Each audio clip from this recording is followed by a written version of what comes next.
దృశ్యాలు మిమ్మల్ని కొంత కలవరపాటుకు గురి చేసే విధంగా ఉండొచ్చు, కానీ మిమ్మల్ని కలవరపాటుకు గురి చేయాలనేది మా ఉద్దేశం కాదు. కానీ ఆ ప్రమాదం గురించిన వార్తను తెలియచేయాలని అనుకుంటున్నాం, ఎందుకంటే మిమ్మల్ని అప్రమత్తం చేయాలనే ఉద్దేశంతోనే. ఒక లారీ 2 కార్లు ఇందులో ఇన్వాల్వ్ అయ్యాయి. అసలు ప్రమాదం ఎలా జరిగిందో కూడా అర్థం కావడానికి అవకాశం లేనంత ఘోరంగా ఉంది. ఒక కానిస్టేబుల్ ఈ ప్రమాదంలో చనిపోయినట్టుగా తెలుస్తోంది. ఆ లారీకి ముందు అడ్డంగా కారు ఉంది. ఆ తర్వాత మనం కొంచెం వెనక్కి అలా ముందుకు వెళ్ళి చూస్తే మొత్తం లారీ, ఒక చక్రం లేదు చూడండి లారీకి ఒక front tyre, right side tyre, left side tyre మొత్తం ఊడి వెళ్ళిపోయింది. లారీ చక్రం ఊడి వెళ్ళిపోయింది.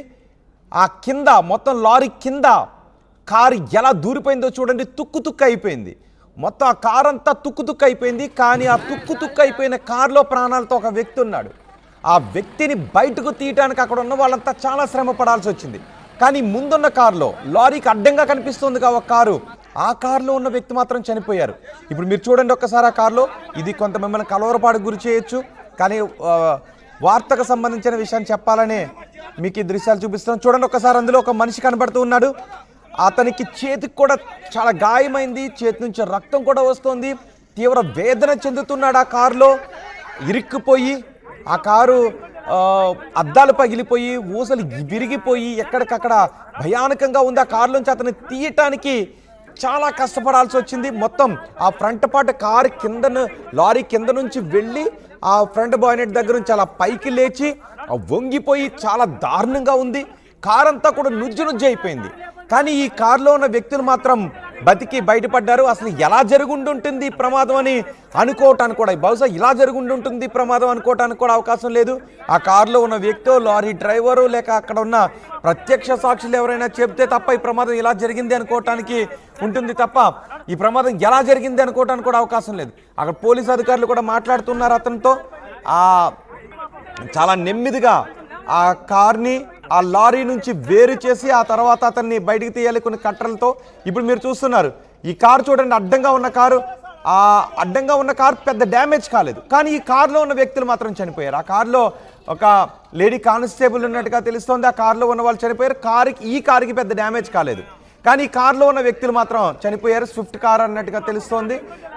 ఈ కార్లు తుక్కు అయిపోయింది ఈ కారు, కానీ ఈ కారులో ఉన్న వ్యక్తులు మాత్రం ప్రాణాలతో బయటపడ్డారు. ఇంత ఘోరమైన ప్రమాదంలో కానిస్టేబుల్ మరణించడం అనేది విషాదకరమైన ఘటన. చూడండి ఒక్కసారి, కారు లారీ కిందకి వెళ్ళిపోయి ఫ్రంట్ పార్ట్ అలా వెనక చక్రాల పైనుంచి ఇలా లేచుంది. ఆ వ్యక్తి చాలా ఇబ్బంది పడుతున్నాడు, అతను రోధిస్తూ ఉన్నాడు. ఆ కారులో అతను బయటకు తీయడానికి చాలా కష్టపడాల్సి వచ్చింది. కారు కిందకు దూరిపోయి బహుశా ఎదురెదురుగా వస్తూ ఢీకొని ఉండుంటాయి. మరి ఆ సమయంలో మారుతి అక్కడ ఉంది. ఆ సమయంలో స్విఫ్ట్ కారుకి వెనక డ్యామేజ్ అయింది. అందులో ఉన్న కానిస్టేబుల్ మాత్రం చనిపోయారు. కానీ ఈ కారు రావడమే లారీ కిందకి వెళ్ళిపోయింది. బహుశా ఎదురెదురుగా వేగంగా వస్తూ లారీ కిందకి వెళ్ళిపోయి ఉండొచ్చు. ఆ లారీ అంతే వేగంతో ముందుకు వెళ్ళి ఉండొచ్చు. ఆ కారు అంతా కూడా ఆ సమయంలో నుజ్జు అయిపోయి ఉండొచ్చు. మరి వెనుక వస్తున్నటువంటి ఈ కారు, స్విఫ్ట్ కారులో ఉన్న ఈ కారు ఇందులో ఎలా ఇన్వాల్వ్ అయింది అన్నది అందుబట్టిన విషయంగా కనిపిస్తుంది. ఆ లారీ ముందు చక్రాన్ని ఢీకొట్టి ఆ ముందు చక్రాన్ని విరగొట్టుకుని బహుశా వెనక చక్రాన్ని దగ్గర ఆ కారు చిక్కుబడి ఆ లారీ ఇంకా ముందుకు అంతే వేగంతో దూసుకుని రావడం ద్వారా ఈ కారు ఇంత భయానక ప్రమాదంలో ఇన్వాల్వ్ అయ్యింది. ఆ వెనకే వచ్చిన మారుతి కారు కూడా ఈ ప్రమాదంలో ఇన్వాల్వ్ అయింది. ఆ కారు బ్యాక్ పార్ట్ చాలా ఎక్కువగా డ్యామేజ్ అయింది. లారీకి ఎదురుగా ఆ కారు ఆగి ఉంది.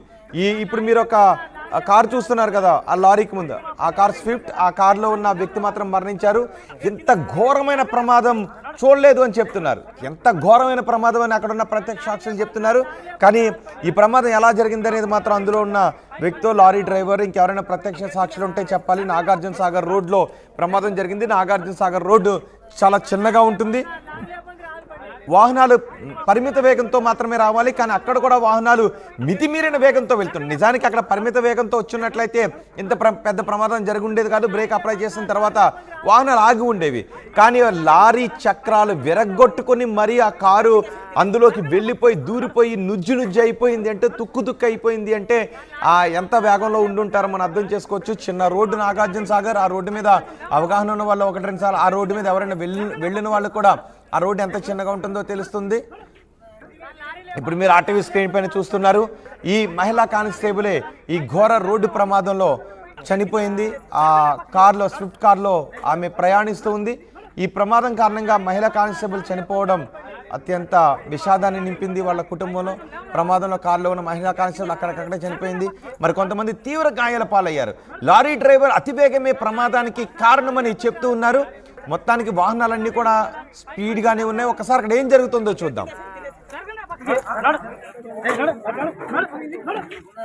లారీ లేపాలి సార్, లారీ లేకపోతే రాదు బండి.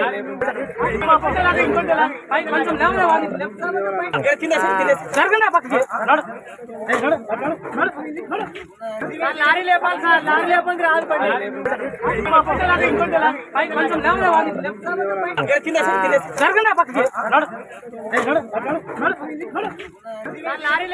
ఆ ఫోటోగ్రాఫ్ లో కనిపిస్తున్న కానిస్టేబుల్ ఆమెకు రీసెంట్ గానే మ్యారేజ్ నిశ్చితార్థమైంది, పెళ్లి నిశ్చితార్థమైంది. వచ్చే నెల పెళ్లి ముహూర్తం పెట్టుకున్నారు. ఈ నేపథ్యంలోనే కాబోయే భార్యాభర్తలిద్దరూ కలిసి నాగార్జున సాగర్ సైట్ సీయింగ్ కి వెళ్లారు. వెళుతున్న సమయంలో ఇంత ఘోర ప్రమాదం చోటు చేసుకుంది. ఈ ప్రమాదంలో కానిస్టేబుల్ ప్రాణాలని కోల్పోయారు. మహిళా కానిస్టేబుల్ ప్రాణాలను కోల్పోయారు. స్విఫ్ట్ కార్లో వాళ్ళు ప్రయాణిస్తున్నారు. ఆ ముందు లారీకి ముందు అడ్డంగా కనిపిస్తున్న కారులోనే కానిస్టేబుల్ ప్రయాణిస్తున్నారు. వచ్చే నెలలో నిశ్చితార్థం ఉంది. ఈలోపు ఇంత ఘోర ప్రమాదం జరగటం, ఆమె చనిపోవడం ఆ కుటుంబంలో అత్యంత విషాదాన్ని నింపింది. ఆ తర్వాత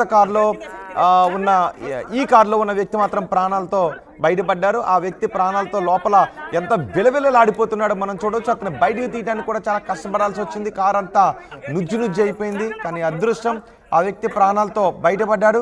దీనికి అతి వేగమే, మితిమీరిన వేగం ఈ ప్రమాదానికి కారణమని తెలుస్తుంది. లారీ చక్రాలు ఊడిపోయాయి అంటే, ఆ కారు అంత నుజ్జు అయిపోయింది అంటే వాహనాలు ఎంత వేగంతో ఉన్నాయో మనం అర్థం చేసుకోవచ్చు. మా ప్రతినిధి రమేష్తో మాట్లాడదాం.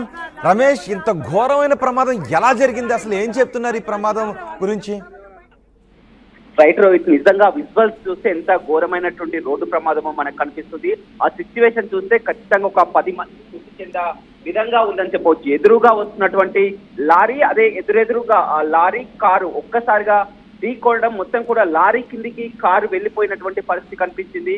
కారుని బయటికి తీయడానికే సుమారు ఒక 2 గంటల పాటు పట్టినటువంటి పరిస్థితి. పెద్ద క్రేన్లు నిన్న మొన్న గణేష్ నిమజ్జనం కనుక అక్కడ నాగార్జున సాగర్ తీసుకొచ్చినటువంటి క్రేన్లని ఆ సంఘటన స్థలానికి తీసుకొని వచ్చి ఆ క్రేన్ల సాయంతో కూడా కారుని బయటికి తీసుకురాగలిగడం జరిగింది. దురదృష్టవశాత్తు ఏంటంటే అక్కడ కానిస్టేబుల్, మహిళా కానిస్టేబుల్, వనపర్తికి స్టేషన్ లో పనిచేస్తున్నటువంటి శ్రావణి కానిస్టేబుల్ ఇటీవల నెల రోజుల క్రితమే నిశ్చితార్థం జరిగింది. కాబోయే భర్తతో కలిసి నాగార్జున సాగర్ ని చూడడానికి ఇద్దరు కారులో వెళ్తుండగా ఈ ఘటన చోటు చేసుకుంది. ప్రమాదంలో అక్కడే మృతి చెందింది. మరొక 10 నిమిషాలైతే నాగార్జున సాగర్ కి చేరుకునేవారు. వారంతా కూడా సాగర్ ప్రాజెక్ట్ కు వెళ్లేవారు. ఒక 10 నిమిషాల్లో చేరుకుంటారనగా కేవలం ఒక 4 కిలోమీటర్లు అయితే కూడా నాగార్జున సాగర్ వస్తుంది. అంతలోనే మృత్యు రూపంలో వచ్చి లారీ